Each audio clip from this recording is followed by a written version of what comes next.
Hello friends, GS by रश्मि में आप सभी का स्वागत है।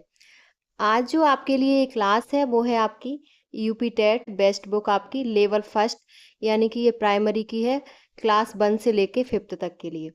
और इसमें आपकी बाइलिंगुअल होगी, यानी कि हिंदी और अंग्रेजी दोनों के साथ होगी। और इसमें जो सब्जेक्ट हैं आपके वो मैथ एंड ईबीएस है, लेकिन हम जो करेंगे वो ईबीएस करेंगे। और ये जो बुक है वो आपका जो सचिन एकेडमी वाले जो सर हैं सचिन चौधरी, उनकी ये बुक है।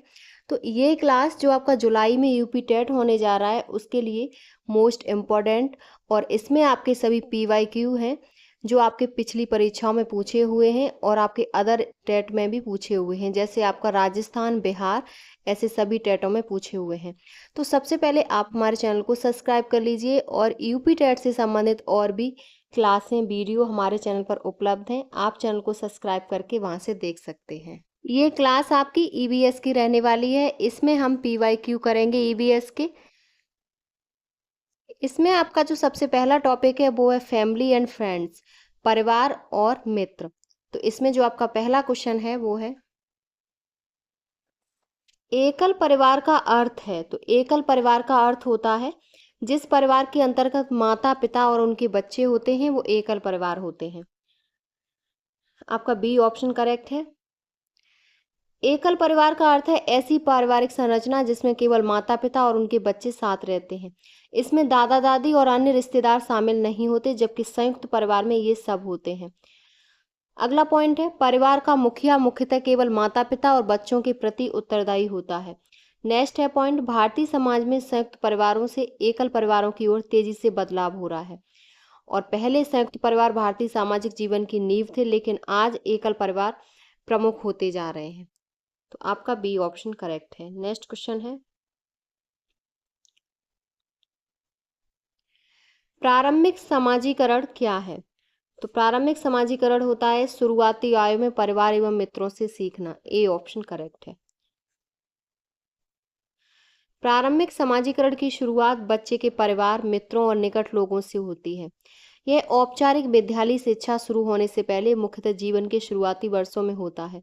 नेक्स्ट पॉइंट है इस प्रक्रिया के माध्यम से बच्चे मूलभूत व्यवहार, मूल्य और सामाजिक भूमिकाएं सीखते हैं, और परिवार बच्चे के विकास के लिए पहला सामाजिक वातावरण होता है। नेक्स्ट है पॉइंट समाजीकरण जीवन भर चलने वाली प्रक्रिया है, लेकिन इसकी नींव प्रारंभिक समाजीकरण में रखी जाती है। तो आपका ए ऑप्शन करेक्ट है। नेक्स्ट पॉइंट है निम्न में से कौन सा सही है। तो इसमें जो सही है वो है दहेज तथा बाल श्रम सामाजिक बुराइयां हैं, और आपके तीनों कथन सही हैं। ये आपका क्वेश्चन राजस्थान टेट में पूछा हुआ है। तो दहेज प्रथा और बाल श्रम दोनों दोनों को सामाजिक बुराइयां माना जाता है। ये समाज के विकास और समानता के लिए बड़ी बाधाएं हैं। अगला पॉइंट है इन बुराइयों का मुख्य कारण अशिक्षा और गरीबी है, और अशिक्षा के कारण लोग इन कुप्रथाओं को सामान्य मानकर अपनाते हैं, और समाज के उत्थान के लिए इन बुराइयों का उन्मूलन आवश्यक है। तो सी ऑप्शन करेक्ट है। नेक्स्ट क्वेश्चन है ये आपके कहीं ना कहीं पूछे हुए प्रश्न है, किसी न किसी टेट में, ये आपका राजस्थान टेट में पूछा हुआ है।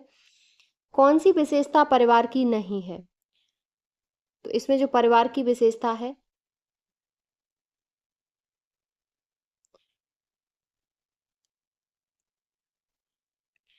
तो इसमें जो सही ऑप्शन है वो है प्रत्येक सदस्य की आय भिन्न जमा की जाती हो। तो भिन्न जमा नहीं की जाती है, ये विशेषता नहीं है। परिवार वह सामाजिक इकाई है जिसमें रक्त संबंधी या निकट संबंधी सदस्य साथ रहते हैं। परिवार छोटा, एकल या बड़ा संयुक्त दोनों हो सकता है। परिवार में कम से कम 2 भिन्न लिंग वाले वयस्कों का होना आवश्यक है। परिवार के सदस्य समान आवास, भोजन और सामाजिक गतिविधियों का साझा उपयोग करते हैं, और बच्चों की सुरक्षा और पालन पोषण की साझा जिम्मेदारी परिवार की महत्वपूर्ण विशेषता होती है। बी ऑप्शन करेक्ट है। नेक्स्ट क्वेश्चन है बच्चों को समाजीकरण का पहला पाठ कहाँ से प्राप्त होता है। और ये क्वेश्चन आपका सीजी टेट में पूछा हुआ है। तो ये जो पहला पाठ प्राप्त होता है वो परिवार से होता है। ए ऑप्शन करेक्ट है। परिवार को बालक का पहला विद्यालय माना जाता है, यहीं से बच्चे अनौपचारिक शिक्षा प्राप्त करना शुरू करते हैं, और समाजीकरण की प्रक्रिया का आरंभ भी परिवार से ही होता है। परिवार बच्चे को आचरण, मूल्य और सामाजिक नियम सिखाता है और इसीलिए परिवार को समाजीकरण की पहली पाठशाला कहा जाता है। तो आपका इसमें ए ऑप्शन करेक्ट है। नेक्स्ट क्वेश्चन है,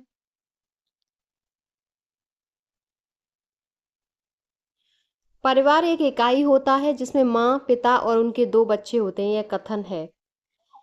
तो यह कथन सही नहीं है, क्योंकि परिवार कई प्रकार के होते हैं तथा परिवार का केवल एक ही प्रकार में वर्गीकरण नहीं किया जा सकता। तो आपका सी वाला गलत है। परिवार केवल माता पिता और 2 बच्चों तक सीमित नहीं होता। समाज में विभिन्न प्रकार के परिवार पाए जाते हैं, जैसे संयुक्त परिवार, एकल परिवार, विधवा या विधुर के साथ परिवार आदि। इस कथन में परिवार को एक ही स्वरूप तक सीमित करना गलत है। शिक्षा और समाजशास्त्र में परिवार को विविधता के साथ स्वीकार करना आवश्यक है। अगला पॉइंट है, बच्चे जैविक के अलावा गोद लिए हुए भी हो सकते हैं। तो आपका सी ऑप्शन करेक्ट है। नेक्स्ट क्वेश्चन है, आपकी मित्र कमजोर दांत और हड्डियों के कारण अस्वस्थ रहती है, उनके उबरने के लिए निम्न में से कौन सा विकल्प सर्वोत्तम है?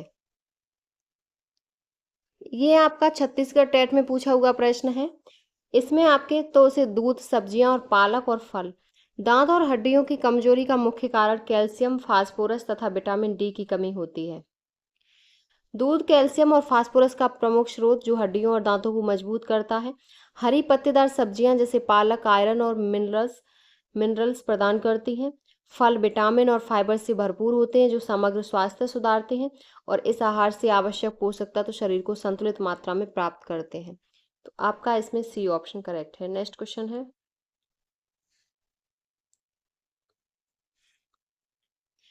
हमारे देश के किस एक राज्य या केंद्र शासित प्रदेश में खेती के लिए जंगल की भूमि सारे ग्रामवासियों की साझा होती है, अलग अलग परिवारों की नहीं होती? ये आपका चंडीगढ़ छत्तीसगढ़ टेट में पूछा हुआ है। तो ये जो इसमें जो आपका ऑप्शन सही है वो है आपका मिजोरम। सी ऑप्शन करेक्ट है। मिजोरम राज्य में खेती के लिए जंगल की भूमि सामूहिक रूप से सभी ग्रामवासियों की होती है। वहाँ भूमि का स्वामित्व अलग अलग परिवारों के नाम पर नहीं होता। जमीन को साझा मानकर गांव के सभी लोगों को खेती का अधिकार मिलता है। इस व्यवस्था को लायरो प्रणाली कहते हैं, जहाँ सामूहिक खेती की जाती है या झूम खेती भी प्रचलित है। तो आपका सी ऑप्शन करेक्ट है। नेक्स्ट क्वेश्चन है, रीता अपने नौकरी वाले माता पिता, छोटे भाई, दादा दादी, चाचा और उनके परिवार के साथ रहती है। इस प्रकार की परिवार व्यवस्था को कहते हैं। तो इस प्रकार की परिवार व्यवस्था को संयुक्त परिवार, जिसमें परिवार के सभी सदस्य एक साथ रहते हैं, ये कहते हैं। संयुक्त परिवार वह होता है जिसमें 3 या अधिक पीढ़ियां एक साथ रहती हैं। इसमें दादा दादी, माता पिता, चाचा चाची और उनके बच्चे सम्मिलित होते हैं। परिवार के सभी सदस्य एक ही घर में रहकर सामूहिक रूप से जीवन व्यतीत करते हैं। रीता का परिवार इसी प्रकार का है क्योंकि वह अपने दादा दादी, माता पिता, भाई और चाचा चाची के साथ रहती है। एकल परिवार केवल माता पिता और उनके बच्चों तक सीमित होता है। तो आपका इसमें डी ऑप्शन करेक्ट है। नेक्स्ट क्वेश्चन है, कल्पना चावला एक भारतीय मूल की अमेरिकी अंतरिक्ष यात्री का निधन अंतरिक्ष यान में किस वर्ष हुआ था? ये आपका राजस्थान टेट में पूछा हुआ प्रश्न है, तो 2003 में हुआ था। डी ऑप्शन करेक्ट है। कल्पना चावला भारतीय मूल की अमेरिकी अंतरिक्ष यात्री थी। उनका निधन 1 फरवरी 2003 को कोलंबिया स्पेस शटल दुर्घटना में हुआ। यह दुर्घटना पृथ्वी पर वापसी के समय हुई थी। उनका जन्म हरियाणा के करनाल में हुआ था। वे अंतरिक्ष में जाने वाली पहली भारतीय मूल की महिला अंतरिक्ष यात्री थी। डी ऑप्शन करेक्ट है। नेक्स्ट क्वेश्चन है, बच्चे को समाजीकरण का पहला पाठ कहाँ से प्राप्त होता है? तो ये क्वेश्चन आपका रिपीट हो गया, जो परिवार से होता है और राजस्थान टेट में पूछा हुआ है। ए ऑप्शन करेक्ट है। समाजीकरण का अर्थ है बच्चे का समाज के नियम, मूल्य और परंपराएं सिखाना। इसका पहला अनुभव बच्चे को अपने परिवार से मिलता है। परिवार ही बच्चे का पहला विद्यालय होता है, जहाँ वह बोलना, चलना और व्यवहार सीखता है। माता पिता और अन्य परिजन उसके लिए आदर्श बनते हैं। विद्यालय और समाज आगे के चरणों में योगदान करते हैं, पर शुरुआत परिवार से होती है। इसीलिए परिवार को समाजीकरण की पहली पाठशाला कहा जाता है। तो आपका ए ऑप्शन करेक्ट है। आपका दूसरा चैप्टर है शेल्टर। शेल्टर का मतलब होता है आश्रय या आवास। इसमें पहला क्वेश्चन है, नेक्स्ट क्वेश्चन है, पूर्वा किस अधिवास में शामिल है? ग्रामीण, नगरी, रेखी और अपखंडित। ये आपका यूपी टेट 2019 में पूछा हुआ प्रश्न है, तो वो रूरल है यानी कि ग्रामीण है। पूर्वा ग्रामीण अधिवास का एक प्रकार है और इसके अलावा ग्राम और फार्म स्टेट भी ग्रामीण अधिवास के अंतर्गत आते हैं। पूर्वा अधिवास में गांव की कई छोटी इकाइयों में प्रकीर्ण रूप से बसा होता है। यह विशेषकर पश्चिम बंगाल, पूर्वी उत्तर प्रदेश, मध्य प्रदेश और तटीय मैदान में पाया जाता है। पूर्वा प्रणाली में घर और खेत एक दूसरे से थोड़ी दूर पर होते हैं, जिससे कृषि कार्य और भूमि उपयोग सुगम होता है। नेक्स्ट क्वेश्चन है, स्थानिक स्पीसीज है, तो वो आपकी विशिष्ट आश्रय वाले स्पीसीज है। ए ऑप्शन सही है। स्थानिक प्रजातियां वे होती हैं जो केवल किसी विशेष भौगोलिक क्षेत्र तक सीमित रहती हैं। ये प्रजातियां अन्य किसी क्षेत्र में स्वाभाविक रूप से नहीं पाई जाती। इनकी उपस्थिति किसी क्षेत्र की परिस्थितिकी, विशिष्टता और जैव विविधता को दर्शाती है और उदाहरण स्वरूप है कंगारू ऑस्ट्रेलिया की स्थानिक प्रजाति है। भारत में शेर, गिरिका एशियाई शेर और नीलगिरी तहर प्रमुख स्थानिक प्रजाति हैं, तो आपका ए ऑप्शन करेक्ट है। नेक्स्ट क्वेश्चन है, बर्फ से बनाया गया घर कहलाता है? इग्लू, रैन बसेरा, हरित गृह बसेरा। ये रीट में पूछा हुआ है, तो ये इग्लू कहलाता है। ए ऑप्शन करेक्ट है। इग्लू का अर्थ होता है बर्फ का घर और इसे मुख्यतः एस्किमो लोग ठंड से बचने के लिए बनाते हैं। इग्लू गोल आकार में बर्फ की बड़ी बड़ी ईंटों से बनाया जाता है। यह ग्रीनलैंड, कनाडा, अलास्का और उत्तरी अमेरिका के ठंडे क्षेत्रों में पाया जाता है। इन क्षेत्रों का औसत तापमान 0 डिग्री सेल्सियस से भी नीचे रहता है। नेक्स्ट क्वेश्चन है, बंदर, शेर तथा चूहे के घर क्रमशः हैं? तो बंदर ये आपका पेड़ पर रहता है, शेर गुफा और चूहे बिल में। सी ऑप्शन करेक्ट है। प्रत्येक जीव जंतु का अपना प्राकृतिक निवास स्थान होता है। बंदर का निवास स्थान पेड़, क्योंकि वह पेड़ों पर ही अधिकतर रहता है। शेर का निवास स्थान गुफा, चूहे का बिल होता है। अगला क्वेश्चन है, निम्नलिखित में से कौन सा पक्षी स्वयं के नीड़ का निर्माण नहीं करता? कौवा, कोयल, गौरैया और बुलबुल। ये आपका हरियाणा टेट में पूछा हुआ प्रश्न है, तो कोयल है। कोयल एक ऐसी पक्षी है जो अपने घोंसले का निर्माण नहीं करती, मतलब घोंसला नहीं बनाती। यह अपनी प्रजनन प्रक्रिया के लिए अन्य पक्षियों के घोंसलों का उपयोग करती है।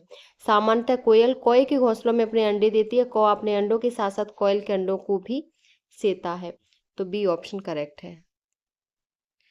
नेक्स्ट क्वेश्चन है, ग्रामीण क्षेत्रों में गाय के गोबर से झोपड़ी की दीवारों और फर्श को लीपा जाता है, तो किसके लिए? तो ये कीटों को दूर रखने के लिए लीपा जाता है। ए ऑप्शन करेक्ट है। ग्रामीण क्षेत्रों में झोपड़ी की दीवारों और फर्श को गोबर से लीपा जाता है। इसका मुख्य उद्देश्य घर को कीटों और जीवाणुओं से बचाना। गोबर में प्राकृतिक कीटाणुनाशक और कीटनाशी गुण पाए जाते हैं। यह दीवारों को ठंडा रखता है और अंदर के वातावरण को स्वच्छ और शुद्ध बनाता है। गोबर से लिपाई करने से घर में नमी और धूल कम होती है। ए ऑप्शन करेक्ट है। नेक्स्ट क्वेश्चन है, निम्नलिखित में से कौन सी सामग्री घर बनाने में काम नहीं आती? सीमेंट, पत्थर, लोहा, स्कूटर। तो स्कूटर आपका ये कोई इसमें सेंस नहीं है कि स्कूटर घर बनाने में काम आता है। सीमेंट तो काम आता है, लोहा, पत्थर ये सभी, लेकिन स्कूटर नहीं है। डी ऑप्शन करेक्ट है। नेक्स्ट क्वेश्चन है, किसी पर्वतीय क्षेत्र में यह पाया गया कि लोग अपने घर पत्थर, मिट्टी, लकड़ी और चूने से बनाते हैं। ये घर 2 मंजिल होते हैं। नीचे की मंजिल पर जानवर और जरूरी सामान रखा जाता है तथा परिवार पहली मंजिल पर रहते हैं। सभी घरों की छतें समतल होती हैं और इन्हें पेड़ों के मोटे तनों से बनाया जाता है। यह पर्वतीय क्षेत्र किस प्रदेश का भाग है? मेघालय, हिमाचल प्रदेश, जम्मू और कश्मीर और अरुणाचल प्रदेश। तो ये जम्मू एंड कश्मीर का है। सी ऑप्शन आपका करेक्ट है। जम्मू कश्मीर क्षेत्र में लोग अपने घर पत्थर, मिट्टी, लकड़ी और चूने से बनाते हैं। इन घरों की दीवारों पर मिट्टी व चूने की पुताई की जाती है। यह प्राय 2 मंजिल होते हैं। पहली मंजिल पर परिवार रहते हैं और नीचे की मंजिल पर जानवर और जरूरी सामान रखा जाता है। ठंडे मौसम में जानवरों की गर्मी परिवार को भी लाभ पहुंचाती है। नेक्स्ट क्वेश्चन है,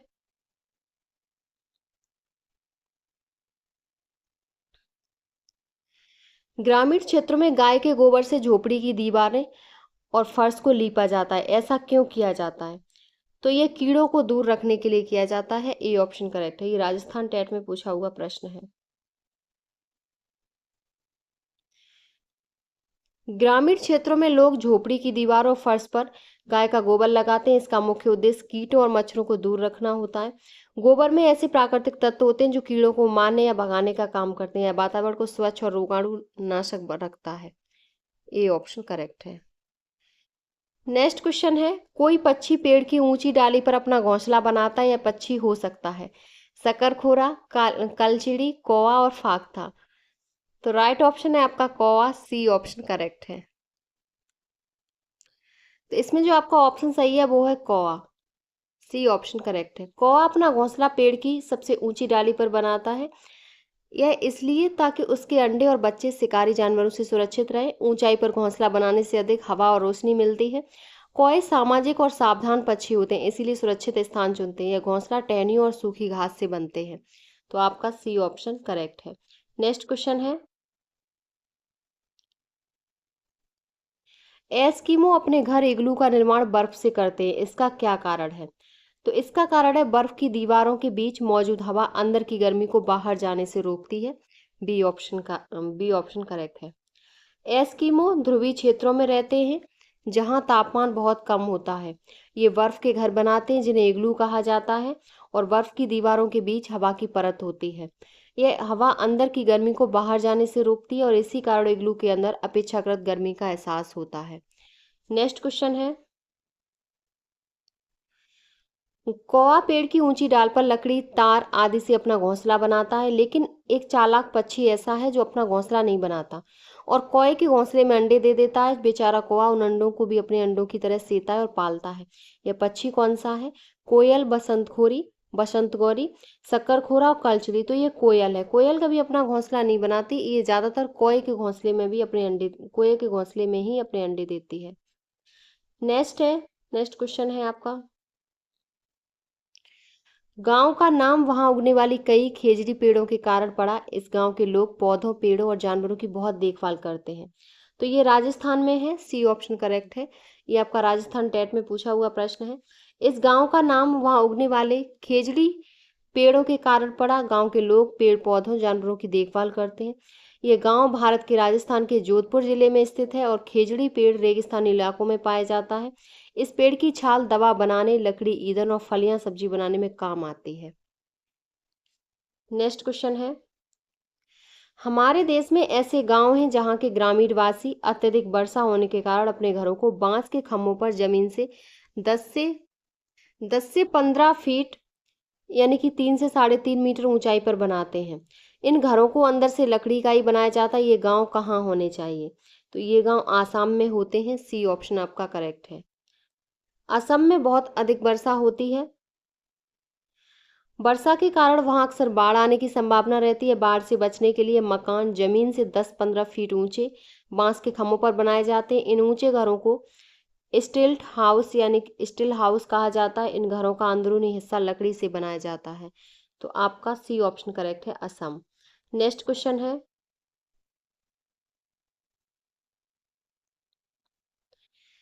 नीचे दिए गए घरों के प्रकारों में से उसे चुनिए जिसे भारी वर्षा क्षेत्रों के गांव में रहने वाले लोगों को बनाना चाहिए। तो वो आपका बांस के खंभों पर बने ढालू छत वाले घर हैं, सी ऑप्शन करेक्ट है। भारी वर्षा वाले क्षेत्रों में ढालू छत वाले घर आवश्यक होते हैं ताकि पानी नीचे बह जाए। घरों को बांस के खंभों पर ऊंचाई पर बनाया जाता है। ऐसा करने से घर बाढ़ के पानी से सुरक्षित रहते हैं और बांस एक मजबूत और सुलभ संसाधन है, इसीलिए ग्रामीण इसका प्रयोग करते हैं। घर का अधिकांश भाग लकड़ी से बना होता है जिसे बांस पर टिकाया जाता है। तो आपका इसमें सी ऑप्शन करेक्ट है। नेक्स्ट क्वेश्चन है, चांगपा आदिवासी लोग पर्वतों पर रहते हैं। ये बड़े तिकोनी आकृति के टेंटों का उपयोग रहने के लिए करते हैं जो उन्हें अत्यधिक ठंड से बचाते हैं। इन टेंटों का डिजाइन है, तो इन टेंटों का जो डिजाइन है वो 1000 वर्ष से भी पुराना है। और चांगपा आदिवासी लोग पर्वतीय क्षेत्रों में रहते हैं। वे त्रिकोणीय आकार के टेंट यानी कि तंबू बनाकर उनमें रहते हैं। इन टेंटों का डिजाइन 1000 वर्ष से भी पुराना है और ये टेंट उन्हें अत्यधिक ठंड से बचाते हैं। चांगपा जनजाति घुमंतु है और खानाबदोश जीवन जीती है। तो ए ऑप्शन इसमें आपका करेक्ट है। नेक्स्ट क्वेश्चन है, भारी वर्षा वाले क्षेत्र जैसे असम में रहने वाले ग्रामीणों लोगों को अपने घर किस प्रकार के बनाने चाहिए? तो ये बांस के खम्भों पर ढालू छत वाले घर बनाने चाहिए, बी ऑप्शन करेक्ट है। जमीन पर घर बनाने से घरों में बाढ़ या पानी भर सकता है, इसीलिए वहां के लोग अपने घर बांस के खम्भों पर 10 से 12 फीट की ऊंचाई पर बनाते हैं। इन घरों की छतें ढालू होती हैं ताकि वर्षा का पानी आसानी से बह जाए, और इन घरों का निर्माण अंदर से भी लकड़ी से किया जाता है। नेक्स्ट क्वेश्चन है, नीचे दिए गए जीवों पर विचार कीजिए। घड़ियाल, कौवा, बत्तख, मछली और कछुआ। उसे चुनिए जो अन्य से भिन्न है। तो आपका कौवा है, वो आपका अन्य से भिन्न है, क्योंकि दिए गए जीवों में घड़ियाल, बत्तख, मछली और कछुआ मुख्य रूप से जल में रहने वाले जीव हैं, लेकिन आपका जो कौवा है वो स्थल पर रहने वाला जीव है। कौवा उड़ सकता है और अधिकतर अपना समय पेड़ों पर बिताता है। बाकी चारों जीव घड़ियाल, बत्तख, मछली, कछुआ पानी में रहने या पानी से जुड़े होते हैं, इसलिए कौवा का जीवन पर्यावरण अन्य से भिन्न है। तो आपका सी ऑप्शन करेक्ट है। नेक्स्ट क्वेश्चन है, हमारे देश में ऐसा राज्य है जहाँ के ग्रामीण क्षेत्र में भारी वर्षा होने के कारण घर धरती से लगभग 3 से 3.5 मीटर ऊंचाई पर बने होते हैं। इन घरों को बांस के खम्भों का उपयोग करके बनाया जाता है। यह घर भीतर से भी लकड़ी के बने होते हैं। यह राज्य कहाँ है? तो ये राज्य असम है। असम में बहुत अधिक वर्षा होती है, इसीलिए यहाँ के घर सामान जमीन पर नहीं बनाए जाते। घरों को धरती से लगभग 10 से 12 फुट ऊंचाई पर बनाया जाता है। इन घरों के खंभे बांस के बने होते हैं, जिन्हें स्टील्स हाउस कहा जाता है। घर के भीतर का निर्माण भी अधिकतर लकड़ी से किया जाता है, और इस प्रकार का निर्माण बाढ़ और जल भराव से सुरक्षा देता है। तो आपका सी ऑप्शन करेक्ट है, असम। तीसरा टॉपिक है आपका, पहला था आपका फैमिली एंड फ्रेंड्स, दूसरा था आपका शेल्टर यानी कि आवास, अब तीसरा है वाटर यानी कि जल। तो इसमें पहला क्वेश्चन है, पीने के लिए सुरक्षित पानी को क्या कहते हैं? तो इसको कहते हैं पीने योग्य पानी, ए ऑप्शन सही है। पीने के लिए सुरक्षित जल को पीने योग्य पानी कहते हैं। यह स्वच्छ, शुद्ध और हानिकारक तत्वों से मुक्त होता है। इसमें रोगाणु, रसायन या गंदगी नहीं होती। आशुद्ध जल प्रयोगशाला व औषधियों में उपयोग होता है, पीने के लिए नहीं, सामान्य नहीं है। ताज़ा जल और नल का जल हमेशा सुरक्षित नहीं होता, यह शुद्धिकरण पर निर्भर करता है। तो आपका ए ऑप्शन सही है, और ये आपका 2018 में यूपी टेट में पूछा हुआ प्रश्न है। नेक्स्ट क्वेश्चन है आपका, निम्न में से कहाँ आर्सेनिक द्वारा जल प्रदूषण सर्वाधिक है? तो आर्सेनिक वो आपका पश्चिम बंगाल में है। ये भी आपका यूपी टेट में पूछा री एग्जाम में 2022 में, जो इससे पहले यूपी टेट आपका लास्ट बार जो यूपी टेट हुआ था वो आपका 2022 में हुआ था री एग्जाम, तो उसमें पूछा हुआ है। डी ऑप्शन ही सही है, पश्चिम बंगाल। आर्सेनिक जल प्रदूषण सर्वाधिक पश्चिम बंगाल में है। गंगा, ब्रह्मपुत्र तथा पद्मा, मेघना के मैदानी इलाकों का भूजल अत्यधिक प्रभावित है। नेक्स्ट पॉइंट है, झारखंड, बिहार, उत्तर प्रदेश, असम, मणिपुर व छत्तीसगढ़ भी प्रभावित हैं इससे। और आर्सेनिक युक्त जल का लगातार उपयोग स्वास्थ्य के लिए हानिकारक है। इसके कारण ब्लैक फुट रोग हो सकता है। आर्सेनिक प्रदूषण मुख्यतः भूमिगत जल स्रोतों में पाया जाता है। तो आपका इसमें डी ऑप्शन करेक्ट है, पश्चिम बंगाल। नेक्स्ट क्वेश्चन है, भारत के किस राज्य में पानी पंचायत प्रारंभ हुई? तो ये आपकी पानी पंचायत जो प्रारंभ हुई वो आपकी महाराष्ट्र में हुई, डी ऑप्शन सही है। पानी पंचायत आपकी 1972 ईस्वी में महाराष्ट्र में शुरू हुई। इसका उद्देश्य क्या था? तो इसका उद्देश्य था जल संरक्षण और समान वितरण। इसकी शुरुआत बिलासराव सालुंखे ने की थी, और किसानों को जल के कुशल उपयोग हेतु प्रोत्साहित किया, और प्राथमिकता खाद्यान्न फसलों की सिंचाई को दी गई, नकदी फसलों को नहीं। नेक्स्ट क्वेश्चन है, वर्षा जल संग्रहण क्या है? तो ये वर्षा जल का जमाव और भंडारण है, बी ऑप्शन सही है। वर्षा जल का जमाव, उसका भंडारण करना वर्षा जल संग्रहण कहलाता है। धरती पर जल का मुख्य स्रोत वर्षा का जल है। वर्षा का कुछ जल मिट्टी में जाकर पौधों की वृद्धि में सहायक होता है। भूजल स्तर बढ़ाने के लिए वर्षा जल को गड्ढों या तालाबों में एकत्र करना चाहिए, और यह प्रक्रिया भूजल के पुनर्भरण में सहायक होती है। नेक्स्ट क्वेश्चन है, हिमाचल प्रदेश में जल संग्रहण की पुरानी संकल्पना का नाम क्या है? सुरंगम, कड़ा, कुह और एरिस। ये आपका रीट में पूछा हुआ लेवल 1 में क्वेश्चन है। तो इसमें वो है, वो आपका कुल है, कुलह, सी ऑप्शन करेक्ट है। हिमाचल प्रदेश में पारंपरिक जल संग्रह प्रणाली को कुलह कहा जाता है। कुल्ला वर्षा जल को इकट्ठा कर वितरण होने करने वाली छोटी नहरें होती हैं। भारत में जल संग्रहण की परंपरा बहुत पुरानी रही है। ये तकनीकी स्थानीय होती है और स्थानीय लोगों को लाभ पहुंचाती है। सी ऑप्शन करेक्ट है, कुल्हा। नेक्स्ट क्वेश्चन है, तरुण भारत संघ एक ऐसी संस्था है जो जल के संरक्षण के लिए कार्य करती है। इस संस्था के प्रधान निम्न में से एक है मेधा पाटेकर, सुंदरलाल बहुगुणा, राजेंद्र सिंह, पीसी जोशी। तो राजेंद्र सिंह है, सी ऑप्शन करेक्ट है। तरुण भारत संघ भारत की एक प्रमुख प्रमुख और गैर सरकारी संस्था है। इसकी स्थापना 30 मई 1975 को की गई और इस संगठन का मुख्य रूप से जल एवं वन संरक्षण के लिए कार्य करना था। इसके संस्थापक राजेंद्र सिंह हैं, जिन्हें जल पुरुष के नाम से जाना जाता है। इस संगठन ने राजस्थान के अनेक गांवों में तालाबों व जोहड़ों के पुनर्निर्माण में अहम योगदान दिया। तो आपका सी ऑप्शन करेक्ट है। नेक्स्ट क्वेश्चन है, किस सिंचाई प्रणाली से सर्वाधिक जल संरक्षण होता है? तो वो आपकी बूंद सिंचाई है, ड्रिप इरिगेशन। सी ऑप्शन सही है, बूंद सिंचाई से सर्वाधिक जल संरक्षण होता है।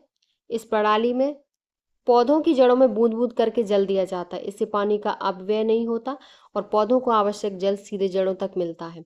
यह जल की कमी वाले क्षेत्रों में विशेष रूप से उपयोगी है। नेक्स्ट क्वेश्चन है आपका, सही विकल्प का चयन कीजिए। विश्व की सभी झीलों व नदियों में जल की कुल मात्रा नियत रहती है। भूमिगत जल की कुल मात्रा नियत रहती है। तीसरा है विश्व के समुद्रों और महासागरों में जल की कुल मात्रा नियत है। डी ऑप्शन है। और डी ऑप्शन है, विश्व में जल की कुल मात्रा नियत है। ये आपका हरियाणा टेट में पूछा हुआ है। तो विश्व में जल की कुल मात्रा नियत है। पृथ्वी पर जल की कुल मात्रा नियत रहती है। महासागर पृथ्वी की सतह का लगभग 3/4 भाग घेरते हैं। संयुक्त राष्ट्र के अनुसार पृथ्वी पर लगभग 1400 मिलियन घन किलोमीटर जल है। यह जल पृथ्वी को 3000 मीटर मोटी परत से ढक सकता है। यह जल अपनी अवस्था बदलता है, ठोस, द्रव, वाष्प, परंतु मात्रा समान रहती है। नेक्स्ट क्वेश्चन है, पानी को कीटाणु रहित करने के लिए कौन सी विधि उपयुक्त नहीं है?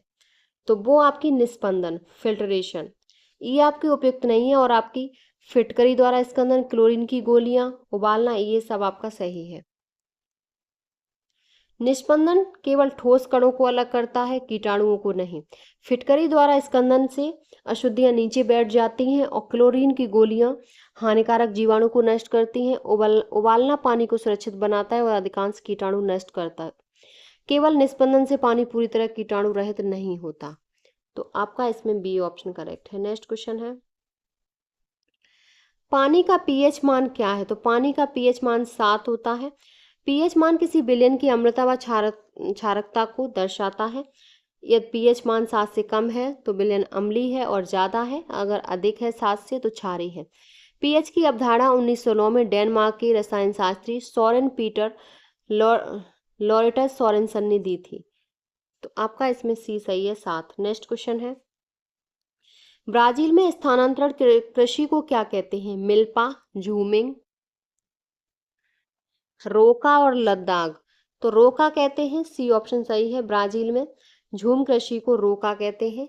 सी ऑप्शन आपका करेक्ट है। नेक्स्ट क्वेश्चन है, निम्नलिखित में से कौन सा यंत्र वर्षा मापन हेतु प्रयुक्त होता है? तो वो आपका रेन गेज होगा।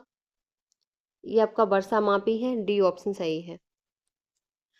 वर्षा मापने के लिए वर्षा मापी यंत्र का प्रयोग किया जाता है। वर्षा की माप मिलीमीटर में की जाती है।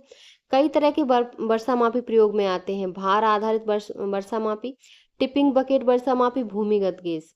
सन 1962 में ब्रिटेन के क्रिस्टोफर रेन ने पहला टिपिंग बकेट वर्षा मापी विकसित किया था। आपका इसमें डी ऑप्शन करेक्ट है। अगला क्वेश्चन है, भारत जल सप्ताह 2019 कब मनाया गया था? तो ये आपका 24 सितंबर से 28 सितंबर में मनाया गया था। ये आपका 2020 में क्वेश्चन पूछा हुआ है हरियाणा टेट में। तो भारत जल सप्ताह 2019 को 24 सितंबर से 28 सितंबर 2019 तक मनाया गया था। और 2019 में जब मनाया गया था तो उस साल की थीम थी जल सहयोग, 21वीं सदी की चुनौतियों से निपटना। और 2021 का थीम थी पानी का महत्व। नेक्स्ट क्वेश्चन है, समुद्र के पानी का शुद्धिकरण किया जा सकता है?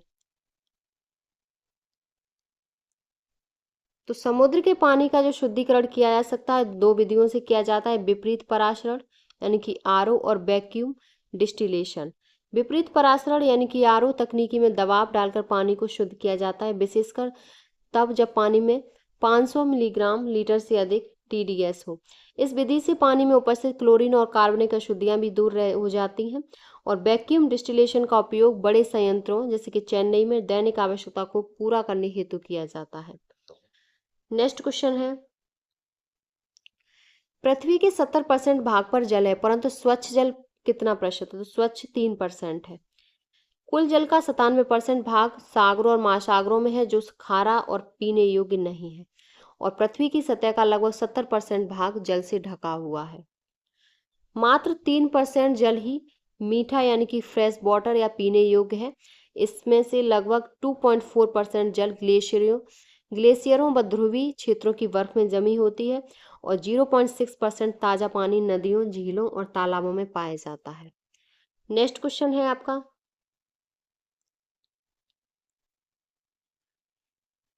एक नींबू सामान्य पानी में डूब जाता है परंतु लवणयुक्त जल में तैरता है, क्योंकि क्योंकि वह लवणीय जल का घनत्व सामान्य जल से अधिक होता है। ए ऑप्शन आपका करेक्ट है। जब एक नींबू सामान्य पानी में रखा जाता है तो वह डूब जाता है।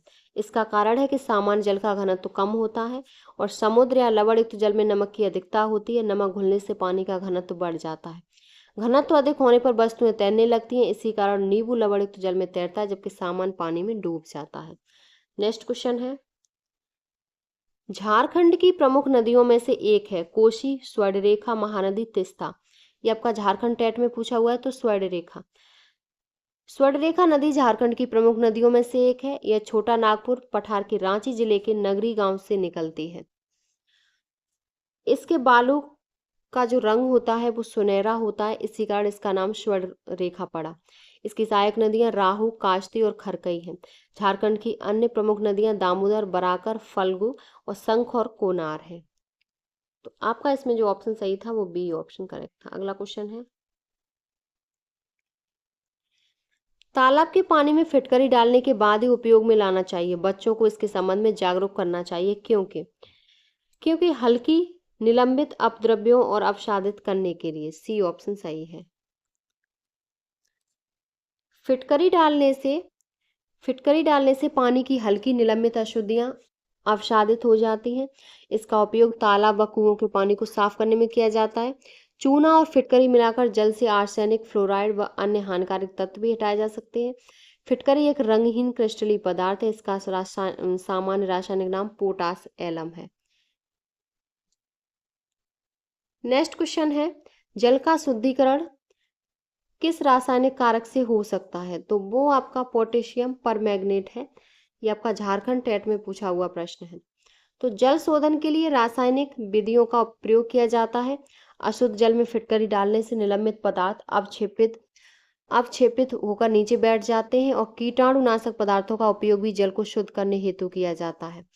पोटेशियम परमैंगनेट लाल दवा एक प्रमुख कीटनाशक है। इसके अलावा तूतिया यानी कि कॉपर सल्फेट, आयोडीन व ब्लीचिंग पाउडर भी प्रयोग किए जाते हैं। नेक्स्ट क्वेश्चन है आपका, क्या कारण है कि किसी मनुष्य के लिए नदी के जल की अपेक्षा समुद्र के जल में तैरना अधिक सरल होता है? तो ये इसीलिए होता है क्योंकि समुद्र के जल का घनत्व नदी के जल के घनत्व से अधिक होता है। डी ऑप्शन करेक्ट है। समुद्र के जल में लवणों के कारण उसका घनत्व अधिक होता है। नदी का जल अपेक्षाकृत कम घनत्व वाला होता है। अधिक घनत्व के कारण समुद्र के जल में उत्प्लावन बल ज्यादा लगता है और उत्प्लावन बल वस्तु या व्यक्ति को तैरने में सहायक होता है।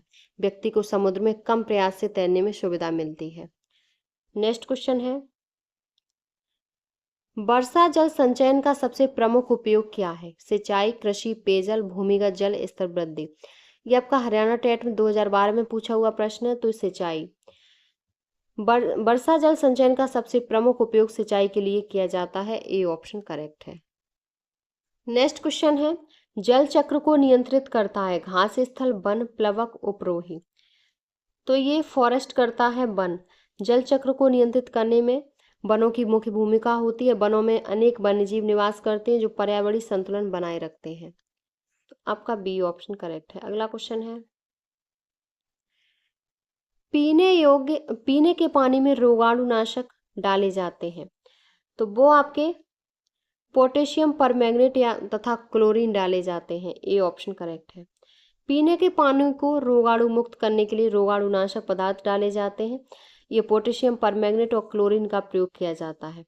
इसके यह पानी में उपस्थित हानिकारक रोगाणु को नष्ट करते हैं और क्लोरीन पानी को स्वच्छ और पीने योग्य बनाता है और इसके अतिरिक्त ब्लीचिंग पाउडर और ओजोन गैस का भी प्रयोग किया जाता है।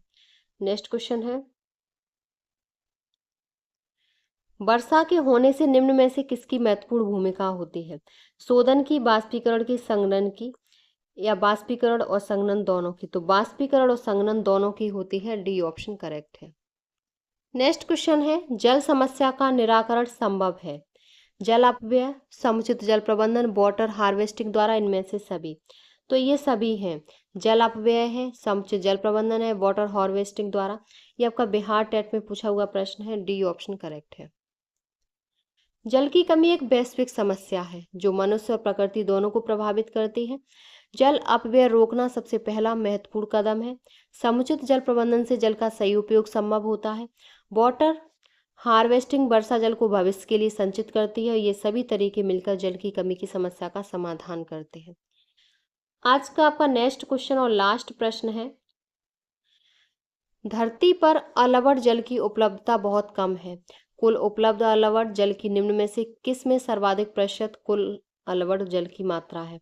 नदियां, झरने, हिमनदियां, जलप्रपात। ये आपका सी टेट में पूछा हुआ प्रश्न है। तो हिमनदियां हैं यानी कि ग्लेशियर्स हैं। सी ऑप्शन करेक्ट है। पृथ्वी पर लगभग 97.3% जल खारा होता है। ये केवल 2.7% ही जल अलवड़ी यानी कि ताज़ा जल है। इस अलवड़ी जल का सबसे बड़ा भाग ग्लेशियर और हिमनदियों से संग्रहित है। लगभग लगभग 75.2% अलवड़ जल ग्लेशियरों के रूप में पाया जाता है और शेष अलवड़ जल भूगर्भीय जल नदियां, झीलों और तालाबों में होता है। तो आपका सी ऑप्शन करेक्ट है। ये आपके आज की क्लास में आपके यूपी टेट से संबंधित आपके 3 टॉपिक कंप्लीट हो गए। आपका इसमें फैमिली एंड फ्रेंड्स, शेल्टर और वाटर, ये आपके कंप्लीट हो गए। हमारे चैनल पर इससे संबंधित आपकी ये बुक से संबंधित रेगुलर क्लासेस चलेंगी। आप चैनल को सब्सक्राइब कर लें। अगर आपको हमारी वीडियो पसंद आई हो तो प्लीज़ चैनल को like, subscribe, share and comment करें।